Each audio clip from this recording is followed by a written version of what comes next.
Hello അസ്സാമലൈക്കും welcome back. ഇന്ന് ഒട്ടും സൗണ്ടില്ല കേട്ടോ, ഒരുപാട് നാളായി വയ്യാണ്ടായിട്ട്. അപ്പോൾ ഒന്നും ഞാൻ അപ്ലോഡ് ആക്കാനൊന്നും പോയിട്ടില്ല. പക്ഷേ ഇന്ന് പെട്ടെന്ന് എനിക്ക് എൻ്റെ നാത്തൂന്മാർക്കൊരു ഗസ്റ്റ് കൊടുക്കാനുണ്ടായിരുന്നു. അപ്പോൾ എന്തായാലും അതിന് ഷൂട്ടാക്കാം, വീഡിയോ ആക്കാം എന്ന് വിചാരിച്ചിട്ട് ഉണ്ടാക്കിയിട്ടുള്ളതാണ്. അപ്പോൾ ഇത് ഞാനൊരു ചെറുതായിട്ടുള്ളൊരു നോമ്പ് തുറ എൻ്റെ നാത്തൂന്മാർക്ക് ഉണ്ടാക്കിയിട്ടുണ്ടായിരുന്നത്. അപ്പോൾ അതിലായിട്ട് ഉണ്ടാക്കിയിട്ടുള്ള പ്രിപ്പറേഷൻ്റെതാണ്. ഇതിപ്പോൾ മൊത്തത്തിനായിട്ട് 2-3 ഐറ്റമായിട്ട് ഒന്നിച്ചിട്ട് ഞാൻ ഉണ്ടാക്കുന്നത്. ഒരുപാട് ഐറ്റംസ് ഒന്നും ഉണ്ടാക്കുന്നില്ല, കാരണം പനി ജലദോഷമൊക്കെ ഉള്ളതുകൊണ്ട്, ഒരുപാട് വയ്യാതായതുകൊണ്ട് കുറച്ച് ഐറ്റംസേ ഉണ്ടാക്കുന്നുള്ളൂ. അപ്പോൾ ഇത് ഞാനിതിലേക്ക് 1/2 കിലോ ചിക്കൻ എടുത്തിട്ടുണ്ട്. അപ്പോൾ ഇതിന് എല്ലാ ഐറ്റമിൻ്റെ ആവശ്യത്തിനുള്ള മാത്രം ചിക്കൻ എടുത്തിട്ട് ഓരോന്നിനും ഉണ്ടാക്കാൻ വയ്യാത്തതുകൊണ്ട് എല്ലാം ഒന്നിച്ചിട്ടൊന്ന് എടുത്തതാണ്. ഞാൻ ഒരു 1/2 കിലോ ചിക്കൻ മൊത്തത്തിലങ്ങ് ബോൺലെസ് ചിക്കൻ എടുത്തിട്ട് അതിലേക്ക് എല്ലാ മസാല ഐറ്റങ്ങളും ചേർത്ത് കൊടുത്തിട്ട് 1 ടേബിൾ സ്പൂൺ ഇഞ്ചി വെളുത്തുള്ളിൻ്റെ പേസ്റ്റ് ഇട്ട് കൊടുത്തിട്ടുണ്ട്. ഒരു 1.5 ടേബിൾ സ്പൂണോളം തൈര് ഇട്ട് കൊടുത്തിട്ടുണ്ട്. പിന്നെ ഇത് ഗ്രീൻ ചട്നി ആട്ടോ. ഇത് ഒരു ദിവസം മുമ്പേ ഉണ്ടാക്കിയിട്ടുള്ള ഫ്രൈ ഐറ്റമിൻ്റെ ഗ്രീൻ ചട്നി ആയിരുന്നു. അതും കൂടി എല്ലാം ഇട്ട് കൊടുത്തിട്ട് മിക്സ് ആക്കിയിട്ട് ഞാൻ മാരിനേറ്റ് ആക്കാൻ വെച്ചെടുക്കുക. സമയമൊന്നുമില്ല, ബാക്കി ഐറ്റമൊക്കെ ഉണ്ടാക്കാൻ വേണ്ടിയിട്ടുള്ള ആ ഒരു ടൈമേ ഉള്ളൂ. അപ്പോൾ ഇത് ഞാൻ അട്ടിപ്പത്തിരി ഉണ്ടാക്കാൻ വേണ്ടിയിട്ട് മൈദ എടുത്തിട്ടുള്ളതാണ്. ഇതിലേക്ക് ആവശ്യത്തിനുള്ള ഉപ്പ് ഇട്ട് കൊടുത്തിട്ട് കുറച്ച് വെള്ളം ഒഴിച്ച് കൊടുത്തിട്ട് നല്ലൊരു ഡോ ആക്കിയിട്ട് എടുക്കുക, നല്ലൊരു സോഫ്റ്റ് ഡോ ആക്കിയിട്ട് എടുക്കുക. ഇതിപ്പോൾ മൈദയുടെ ചപ്പാത്തിയാണ് ഉണ്ടാക്കുന്നത്. അപ്പോൾ അത് എത്ര തിന്നാക്കിയിട്ട് നിങ്ങൾക്ക് പരത്താൻ പറ്റുന്നുണ്ടോ അത്രയും തിന്നാക്കിയിട്ട് പരത്താം. അപ്പോൾ അതിൻ്റെ ഷേപ്പൊന്നും മാറിപ്പോയാലും ബുദ്ധിമുട്ടൊന്നുമില്ല. പക്ഷെ എത്ര തിന്നാക്കിയിട്ട് പരത്തുന്നോ അത്രയും തിന്നാക്കിയിട്ട് പരത്തിയ ഈ ഇറച്ചി പത്തിരി ഇല്ലേ, അട്ടിപ്പത്തിരി എന്ന് പറയുന്നത്, അത് നല്ല ടേസ്റ്റായിട്ടോ. അങ്ങനെ ഇതാ ഇവിടെ എനിക്ക് 12 ബൗൾസ് ആക്കിയിട്ട് എടുക്കാൻ പറ്റിയിട്ടുണ്ട്. ഞാൻ ഏകദേശം ഒരു 2 കപ്പോളം എന്തോ മൈദ ഇട്ട് കൊടുത്തിട്ടുണ്ടെന്ന് തോന്നുന്നുണ്ട്. അപ്പോൾ അതിൽ ഞാൻ 12 എടുത്തിട്ടുണ്ട്. പക്ഷേ ഇത് ഞാൻ 2 ഉണ്ടാക്കാമെന്നാണ് വിചാരിച്ചത് ആദ്യം. എന്നിട്ട് ഞാൻ 2 ഉണ്ടാക്കിയിട്ടില്ല, 1 ഉണ്ടാക്കിയിട്ടുള്ളൂ. കാരണം ഇതിനൊക്കെ ഒരുപാട് സമയം എടുത്തിട്ട് ഉണ്ടാക്കുന്നതല്ലേ. അപ്പോൾ ഞാൻ ഇതെല്ലാം ളുഹർ ബാങ്കിന് മുമ്പേ ഒന്ന് പ്രിപ്പയർ ആക്കാൻ പോയതാണ്. എന്നിട്ട് ജസ്റ്റ് ഒന്ന് ചൂടാക്കിയിട്ട് എടുത്താൽ മതി. ഒരുപാട് അങ്ങോട്ട് പൊങ്ങൊക്കെ വർദ്ധിച്ചിട്ട് ചുട്ടെടുക്കേണ്ട ആവശ്യമില്ല. അങ്ങനെ ഇതെല്ലാം ചുട്ടെടുത്ത് കഴിഞ്ഞിട്ട് ഇതിപ്പോൾ ഞാൻ കസ്റ്റർഡ് ഉണ്ടാക്കാൻ വേണ്ടിയിട്ട് ഒരു 3/4 ലിറ്റർ പാൽ എടുത്തിട്ടുണ്ട്. എന്നിട്ട് അതിലേക്ക് 3 ടേബിൾ സ്പൂണ് കസ്റ്റർഡ് പൊടി ഇട്ട് കൊടുത്തിട്ട് അതും കൂടി തിളച്ച പാലൊക്കെ ഒഴിച്ച് കൊടുത്തിട്ട് പെട്ടെന്ന് കുറുകിച്ചിട്ട് എടുക്കുക കസ്റ്റർഡ്. അപ്പോൾ എന്തായാലും കസ്റ്റർഡ് അടിക്കൊന്നും പിടിക്കില്ല.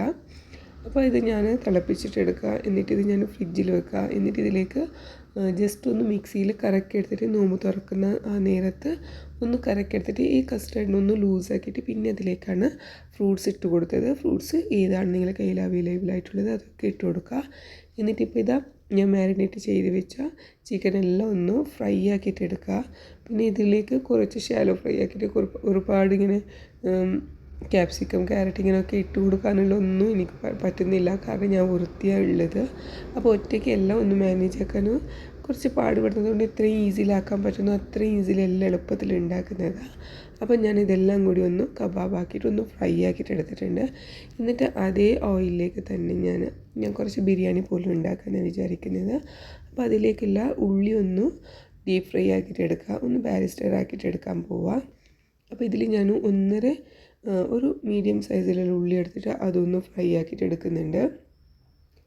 എന്നിട്ട് ഇത് കോരിയെടുക്കുമ്പോൾ ഓയിൽ ഉണ്ടാവാതെ ഇരിക്കാൻ വേണ്ടിയിട്ട് ഇതുപോലെ ഞാൻ ഒന്ന് പ്രസ്സാക്കിയിട്ട് കൊടുക്കുക. അതിൻ്റെ ഓയിലൊക്കെ ഇങ്ങനെ പോയി കിട്ടാൻ വേണ്ടിയിട്ടാണ്. അങ്ങനെ അതും കൂടി ഒന്ന് ഫ്രൈ ആക്കിയിട്ട് എടുക്കുന്നുണ്ട്. എന്നിട്ട് പെട്ടെന്ന് വേറൊരു പ്ലേറ്റിലിട്ട് കൊടുത്തിട്ട് ഇങ്ങനെ നിവർത്തി കൊടുക്കുക, ഒട്ടിപ്പിടിക്കാതിരിക്കാൻ വേണ്ടിയിട്ട്. അതിൻ്റെ ഒന്നും ആവശ്യമില്ല, എന്നാലും ഞാൻ ഒന്ന് ചെയ്തതേ ഉള്ളൂ. എന്നിട്ട് ഇതിപ്പോൾ ഞാൻ മുറിച്ച് വെച്ച ചിക്കനൊക്കെ ഞാൻ ഇങ്ങനെ ഷ്രെഡഡ് ആക്കിയിട്ട് എടുത്തെടുത്ത് ഒരു ദിവസം മുമ്പത്തെ എൻ്റെ സമൂസയുടെ മസാല ഉണ്ടായിരുന്നു, അതിലേക്ക് ഇതിട്ട് കൊടുത്തിട്ട് ഇനി സമൂസ ഉണ്ടാക്കണം. അപ്പോൾ സമൂസയും അട്ടിപ്പത്തിരിയാണ് ഉണ്ടാക്കുന്നത്. ഇത് സമൂസയുടെ ഡൗ ആണ്. അപ്പോൾ ഇത് ഞാൻ ഒരു ചെറിയതായിട്ടുള്ള ഒരു ചപ്പാത്തി എടുത്ത് കൊടുത്തിട്ട് സമൂസയെ പോലെ ഇങ്ങനെ 2 ഷീറ്റ് കട്ടാക്കി എടുത്ത് കൊടുത്തിട്ട് ഇങ്ങനെ മടക്കിയാണ് കൊടുത്തത്. ഈ സമൂസ ഷീറ്റിൽ ഒരു ഡിഫറെൻ്റ് ഉണ്ട്. ഇത് മൈദയും കോൺഫ്ലോറും മിക്സിങ് ആയിട്ടുള്ള ഒരു സമൂസ ഷീറ്റാണ് കേട്ടോ. എന്നിട്ട് ഇത് നല്ലോണം മീഡിയമിൽ വെച്ച് കൊടുത്തിട്ട് ഫ്രൈ ആക്കിയിട്ട് എടുത്താലില്ലേ, ഇത് ഞാനിപ്പോൾ നോമ്പ് തുറക്കുന്നതിന് ഒരു 1-1.5 മണിക്കൂർ മുമ്പേ ഫ്രൈ ആക്കിയിട്ട് എടുത്തിട്ടുണ്ടായിരുന്നു. പിന്നെ നോമ്പ് തുറക്കുന്ന ആ നേരത്തിൽ നല്ല ക്രിസ്പി, നല്ലൊരു ബിസ്ക്കറ്റിൻ്റെ ടേസ്റ്റ് ഉണ്ടായിരുന്നു. അത് കോൺഫ്ലോർ ഇട്ടത് കൊണ്ടാണെന്ന് തോന്നുന്നു. നല്ല ക്രിസ്പിനെസ് ഉള്ളതാണ്. അപ്പോൾ എന്തായാലും നിങ്ങൾ മൈദയുടെ കൂടെ 1 കപ്പ് മൈദക്ക് 1/4 കപ്പ് കോൺഫ്ലോർ എന്ന അളവിൽ ഒന്നെടുത്തിട്ട് ഇതുപോലെ ഒരു സമൂസ ഉണ്ടാക്കിയിട്ട് നോക്കുക. എന്നിട്ട് നിങ്ങൾ ഫീഡ്ബാക്ക് അറിയിക്കുക. എന്നിട്ട് ഇതിപ്പോൾ ഞാൻ അട്ടിപ്പത്തിലേക്കുള്ള മസാല റെഡിയാക്കാൻ പോവാം. ഇതിലേക്ക് 3 മീഡിയം സൈസിലുള്ള ഉള്ളി എടുത്തിട്ടുണ്ട്. എന്നിട്ട് അതിലേക്ക് ആവശ്യത്തിനുള്ള ഉപ്പ് എടുത്ത് കൊടുത്തിട്ട് ഒന്ന് വാടി വരുമ്പോൾ തന്നെ ഇതിലേക്ക് ഇഞ്ചി, വെളുത്തുള്ളി, പച്ചമുളക്, മല്ലിയില ഇതെല്ലാം ഒന്ന് കുനുകുനാന്നരിഞ്ഞത് ഒന്ന് ചെറുതായിട്ട് അരിഞ്ഞെടുക്കണം കേട്ടോ. എന്നിട്ട് ഇതിലേക്ക് ഇട്ട് കൊടുക്കുക. എന്നിട്ട് ഇതിലേക്ക് കുറച്ച് മസാലപ്പൊടികളൊക്കെ ഇട്ട് കൊടുക്കുക. മല്ലിപ്പൊടി, മഞ്ഞൾപ്പൊടി, ഗരം മസാല, മുളക് പൊടി, കുറച്ച് ചിക്കൻ മസാല ഇട്ട് കൊടുത്തിട്ടുണ്ട് ഞാൻ. പിന്നെ ഇതിലേക്ക് കുറച്ച് ഗരം മസാല, ചെറിയ ജീരകത്തിൻ്റെ പൊടിയും വലിയ ജീരകത്തിൻ്റെ പൊടിയും അങ്ങനെ എല്ലാ മസാലയും ഞാൻ ഹാഫ് ടീസ്പൂൺ പോലെ ഇട്ട് കൊടുത്തിട്ടുണ്ട്. അതിന് ശേഷമാണ് തീ ഓഫാക്കി കൊടുത്തിട്ട് ഷ്രെഡാക്കിയിട്ടുള്ള ചിക്കൻ ഇട്ട് കൊടുത്തത്. ഈ ഉള്ളിയിൽ ഒന്ന് വാടി വന്നാൽ മതി. ഇതൊന്ന് നല്ലോണം ഫ്രൈ ആക്കിയിട്ട് എടുക്കണ്ട നിങ്ങൾ. എന്നിട്ട് നോക്കുക, നിങ്ങൾ മസാല അടിപൊളി ടേസ്റ്റായിട്ടോ. അപ്പോൾ ഇങ്ങനെ ഞാനത് മസാലയും കൂടി റെഡിയായിട്ട് എടുത്തിട്ടുണ്ട്. കുറച്ച് ഗരം മസാല ഇടാൻ മാത്രം വിട്ടുപോയതായിരുന്നു. അത് അവസാനം കൂടി ഇട്ട് കൊടുത്തിട്ട് എല്ലാം കൂടി ഒന്ന് മിക്സ് ആക്കാൻ നല്ല ചൂടായാൽ മതി കേട്ടോ. ഈ പാത്രത്തിൽ നല്ലോണം ചൂടായാൽ മതി. ഇനിയിപ്പോൾ ഞാൻ പള്ളിയിലൊക്കെ നമുക്ക് പത്തലിന് ഇറച്ചിക്കറി കിട്ടില്ല, അതുപോലത്തെ ഒരു ഇറച്ചിക്കറി ഉണ്ടാക്കാമെന്ന് വിചാരിക്കുന്നത്. ഈ പനി വന്നാൽ നമുക്ക് എന്നും പിടിക്കും, എല്ലാം കയ്പ്പാവില്ല. അപ്പോൾ എന്തെങ്കിലും നമുക്ക് തിന്നാൻ പറ്റുന്ന എനിക്കത്തെ ഒരു ഫുഡ് ഉണ്ടാക്കണം. അപ്പോൾ അതുപോലത്തെ ഒരു ഫുഡാണ് ഞാൻ ഉണ്ടാക്കുന്നത് ഇന്ന്. ഇതിലേക്ക് ഞാൻ ഉള്ളി എടുത്തിട്ടുണ്ട്. ഇതിലേക്ക് ആവശ്യത്തിനുള്ള ഉപ്പും മഞ്ഞൾപ്പൊടി ഇട്ട് കൊടുക്കുന്നുണ്ട്. പിന്നെ ഇതിലേക്ക് കുറച്ച് ചിക്കൻ മസാല, മട്ടൻ മസാലയാണ് കേട്ടോ ഞാൻ ഇട്ട് കൊടുത്തത്. പിന്നെ ഗരം മസാലയാണ് ഇട്ട് കൊടുത്തിട്ടുള്ളത്. പിന്നെ ഇത് മല്ലിപ്പൊടിയാണ്. ഇതൊരു 1 ടേബിൾ സ്പൂൺ കൂടി ഇട്ട് കൊടുത്തിട്ടുണ്ട്. ഇത് ചെറിയ ജീരകവും വലിയ ജീരകവും പൊടിച്ച് വെച്ചതായിരുന്നു. അതും കൂടി ഒരു 3/4 ടീസ്പൂൺ വരെ ഇട്ട് കൊടുക്കുന്നുണ്ട്. എന്നിട്ട് ഇതിലേക്ക് ഞാനല്ലേ ഒരു 3/4 കിലോ ഇറച്ചിയാണ് ഇട്ട് കൊടുക്കുന്നത്. അതിന് മുമ്പ് ഈ ഉള്ളി ഒന്ന് വേവാൻ വേണ്ടിയിട്ട് ഇതിലേക്ക് ഞാനൊരു 1/2 കപ്പ് വെള്ളം ഒഴിച്ച് കൊടുക്കുന്നുണ്ട്. എന്നിട്ട് ഇതിലേക്ക് ചിക്കൻ ആഡാക്കുക. അതും കൂടി ആഡാക്കിയതിന് ശേഷം ഞാൻ ഇതിലേക്ക് തേങ്ങയും കൂടി ആഡാക്കുന്നുണ്ട്. പിന്നെ ഒരുപാട് അങ്ങനെ എല്ലാ വീഡിയോസും എനിക്ക് എടുക്കാൻ പറ്റിയിട്ടില്ല. അപ്പം ഞാനിത് എല്ലാം അവർ വന്ന് എത്തുന്നതിന് മുമ്പ് തന്നെ എനിക്കൊരു തംബ്നെയിൽ പോലും എടുക്കാൻ വേണ്ടിയിട്ടുള്ള ആ ഒരു സ്പേസിന് വേണ്ടിയിട്ട് ഞാനിത് പെട്ടെന്ന് വൃത്തിയായി പ്രിപ്പയർ ആക്കുന്നതുകൊണ്ട് പെട്ടെന്നല്ല എടുക്കാൻ പോയത്. ഇതിപ്പോൾ ഞാൻ തൈരാണ് കേട്ടോ ഫ്രിഡ്ജിൽ നിന്ന് എടുത്തുകൊണ്ട് വന്നത്. ഇത് ഞാൻ ചോറുക്കുള്ള ചിക്കനെ മാരിനേറ്റ് ആക്കാൻ വേണ്ടിയിട്ട് എടുത്തതാണ്. ഇപ്പോൾ ഇതാ ഉള്ളി ഫ്രൈ ആക്കിയിട്ട് വെച്ചിട്ടില്ല. ഇതിലേക്ക് എക്സ്ട്രാ ഉള്ളിയൊന്നും ഇട്ട് കൊടുക്കുന്നില്ല, ഈ ഉള്ളി മാത്രം ഇട്ട് കൊടുക്കുന്നത്. അത് ഇട്ട് കൊടുത്തിട്ടുണ്ട്. എന്നിട്ട് ഇതിലേക്ക് എല്ലാ മസാലപ്പൊടിയും കൂടി ഇട്ട് കൊടുത്തിട്ട് കുറച്ച് തൈരും കൂടി ആഡാക്കിയിട്ട് ഇതിപ്പോൾ ഞാൻ ചെറുതായിട്ട് ഒരുപാട് അധികം മസാല ഒന്നും ഇല്ലാത്ത ഒരു ബിരിയാണിയാണ് കേട്ടോ ഉണ്ടാക്കുന്നത്. നോമ്പിൽ ഒരുപാട് മസാലയൊക്കെ ഉണ്ടായാൽ നമുക്ക് കഴിക്കാനും പറ്റില്ല, എന്നാൽ കറി ഇല്ലാത്ത ചോറും കഴിക്കാനും പറ്റില്ല. അപ്പോൾ അതുപോലെ ഒരു മീഡിയം സ്റ്റേജിലുള്ള ഒരു ചോറാണ് ഉണ്ടാക്കുന്നത്. പിന്നെ ഇതിൽ ഞാൻ പത്തലും ഉണ്ടാക്കിയിട്ടുണ്ട്. ഇപ്പോൾ ഇതാ ഞാൻ മസാലപ്പൊടികളൊക്കെ ചേർക്കുക. എന്നിട്ട് ഇതിലേക്ക് തൈര് ഒഴിച്ച് കൊടുക്കുന്നുണ്ട്. ഒരു 2-3 ടേബിൾ സ്പൂൺ മാത്രം ഒഴിച്ച് കൊടുത്തിട്ടുണ്ട്. ഇതിലിപ്പോൾ 3/4 കിലോ ഇറച്ചിയുണ്ട്. പിന്നെ ഇത് ആവശ്യത്തിനുള്ള ഉപ്പും മഞ്ഞൾപ്പൊടി ഇട്ട് കൊടുക്കുന്നുണ്ട്. പിന്നെ ഇത് 1/2 ടീസ്പൂണോളം മാത്രമായിട്ട് ഞാൻ സോയ സോസും കൂടി ഒഴിച്ച് കൊടുക്കുന്നുണ്ട്. പിന്നെ ഇതൊരു 1/2 ടീസ്പൂൺ വിനീഗറും കൂടി ഒഴിച്ച് കൊടുക്കുന്നുണ്ട്. ഇനി നിങ്ങളുടെ കയ്യിൽ ചെറുനാരങ്ങയായാലും മതി. എൻ്റെ കയ്യിൽ ഇല്ലാത്തതുകൊണ്ട് ഞാൻ വിനീഗറാണ് ഒഴിച്ച് കൊടുത്തത്. എന്നിട്ട് ഇതിപ്പോൾ ഞാൻ മാരിനേറ്റ് ആക്കി വെക്കാനൊന്നും പോകുന്നില്ല. ഇത് പിന്നെ ഉള്ളിയും ചിക്കനും ഫ്രൈ ആക്കിയിട്ടുള്ള അതേ ഓയിലാണ്. കാരണം ഇനി എനിക്ക് യൂസിങ് പറ്റില്ല. അപ്പോൾ ഇന്ന് ഉണ്ടാക്കിയ ഓയിലിന് ഇന്ന് തന്നെ തീർക്കണം. അതുകൊണ്ട് ഞാൻ ആ ഓയിലിൽ തന്നെ എല്ലാം ഫ്രൈ ആക്കിയിട്ട് എടുക്കുന്നത്. അത് ബാക്കി വെക്കാൻ പാടില്ല, കാരണം നാളെ എനിക്കത് ഉണ്ടാക്കാനേ പറ്റില്ല. എനിക്കിത് ആ ചിക്കൻ ഇട്ട് കൊടുക്കുന്നുണ്ട്. പിന്നെ അതിലേക്ക് തന്നെ കുറച്ച് വെള്ളം ഒഴിച്ച് കൊടുക്കുന്നുണ്ട്. ഇത് ചിക്കൻ്റെ സ്റ്റോക്കായിരുന്നു. പിന്നെ ക്യൂബ്സ് 2 ഉണ്ടായിരുന്നു, അതും കൂടി ഇട്ട് കൊടുക്കുന്നുണ്ട്. എല്ലാം ഇട്ട് കൊടുത്തിട്ട് ഒന്ന് മിക്സ് ആക്കിയിട്ട് ഈ ചിക്കനൊന്ന് കുക്കാക്കിയിട്ട് എടുക്കാൻ പോകുന്നത്. എന്നിട്ടാണ് ഇതിലേക്ക് വേവിച്ച് വെച്ചിട്ടുള്ള ചോറിട്ട് കൊടുത്തിട്ട് ഒരു ദം വെച്ച് കൊടുക്കുന്നതാണ്. അത്രയേ ഉള്ളൂ, സിമ്പിളായിട്ടുള്ള ഒരു ചോറാണ് ഉണ്ടാക്കിയിട്ടുള്ളത്. കുറച്ച് സോയ സോസും ഒഴിച്ച് കൊടുക്കുന്നുണ്ട്. എന്നിട്ടിപ്പോൾ ഇത് എന്താ ഫ്രിഡ്ജിൽ അവളോട് ഞാൻ എടുത്ത് വരാൻ പറഞ്ഞതെന്ന് എനിക്ക് ഓർമ്മയില്ല. പാലായിരുന്നു, ഇത് അട്ടിപ്പത്തിലേക്കുള്ള പാലായിരുന്നു. ഇത് മുട്ടയും പാലിൻ്റെ ഒരു കൂട്ടാണ് കേട്ടോ ഉണ്ടാക്കുന്നത്. എന്നിട്ട് ഇതിൽ മുക്കിയിട്ടാണ് ഞാൻ അട്ടിപ്പത്തിലേക്കുള്ള ആദ്യത്തെ റൊട്ടി വെച്ച് കൊടുക്കുന്നത്.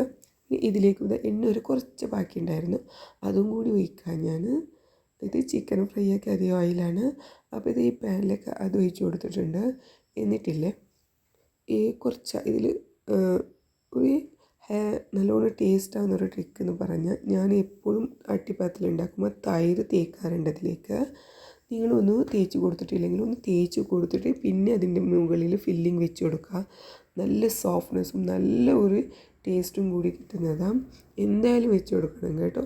എന്നിട്ട് നിങ്ങളെ ഫീഡ്ബാക്ക് അറിയിക്കണം. സബ്സ്ക്രൈബ് ആക്കിയിട്ടില്ലെങ്കിൽ സബ്സ്ക്രൈബ് ആക്കി സപ്പോർട്ടാക്കുക.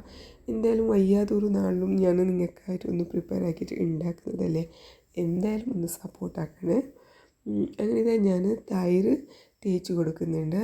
എന്നിട്ടാണ് അതിൻ്റെ മുകളിൽ ഞാൻ ഫില്ലിങ് വെച്ച് കൊടുക്കുന്നത്. ഞാൻ സാധാരണ അട്ടിപ്പത്രം ഉണ്ടാക്കുമ്പോൾ എപ്പോഴും തൈര് തേച്ച് കൊടുക്കലുണ്ട്. എൻ്റെ വീട്ടുകാർക്കും എൻ്റെ ഉമ്മയുടെ വീട്ടുകാർക്കും ഭയങ്കര ഇഷ്ടമാണ് ഞാൻ ഉണ്ടാക്കുന്ന അട്ടിപ്പത്തിൽ എന്നും. അപ്പോൾ എന്തായാലും നിങ്ങൾ ഒരു തവണ ഉണ്ടാക്കി നോക്കുക.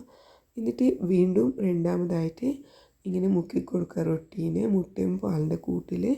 എന്നിട്ട് വീണ്ടും അതിൻ്റെ മുകളിൽ മസാലയ്ക്ക് വെച്ച് കൊടുക്കുക.